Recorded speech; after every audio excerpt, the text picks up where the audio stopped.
Bonjour la famille, c'est la vie, c'est votre docteur Jérémy Bahimba. Aujourd'hui, nous allons vous parler pendant quelques minutes du syndrome de bébé secoué. Le syndrome de bébé secoué, c'est un syndrome qui tue, c'est un syndrome qui dérange beaucoup de bébés. C'est juste un syndrome qui se produit lorsqu'un adulte secoue violemment un enfant en le tenant par les troncs, par les extrémités ou bien par les épaules. Vous devez savoir que le cerveau du bébé est mou et très fragile. Et les secousses sont donc très dangereuses pour les enfants ou bien pour les bébés, car elles peuvent faire enfler le cerveau du bébé ou bien ils peuvent faire saigner le cerveau du bébé. Et vous devez aussi savoir que les cellules nerveuses meurent, ça ne se régénère ou bien ça ne guérit jamais. Il faut que votre bébé est secoué violemment, il peut présenter quelques symptômes.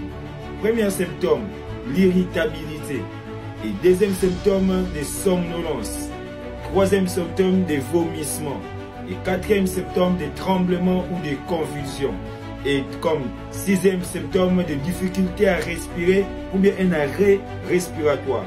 Et septième symptôme, une perte de conscience. Et comme huitième, léthargie. Et il faut savoir que tous les symptômes que nous venons de citer peuvent être aussi invisibles. Et comme conséquence, chez un bébé qui est secoué violemment, comme première conséquence, vous devez savoir que ça peut entraîner la mort. Et comme deuxième conséquence, certains bébés secoués peuvent demeurer handicapés ou bien paralysés. Et troisième conséquence, les bébés peuvent avoir un problème ou difficulté d'apprentissage. Vous allez comprendre qu'il y aura d'autres bébés qui n'auront pas une bonne mémoire, ils ne seront pas bien étudiés. Et comme quatrième conséquence, il y aura des troubles cognitifs.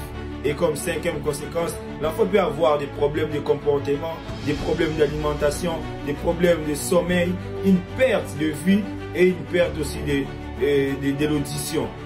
Et ça peut même entraîner une épilepsie. Comme conseil que je peux vous prodiguer, comme premier conseil, vous devez savoir qu'il ne faut jamais lancer votre bébé dans les airs. Deuxième conseil, il ne faut jamais faire tourner un bébé en le tenant par les bras ou bien par les jambes. Et comme troisième conseil et notre dernier conseil, il ne faut jamais courir avec un bébé sur les dos.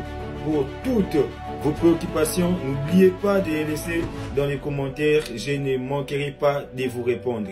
Et n'oubliez pas d'aimer, de partager et de vous abonner sur la chaîne C'est la vie.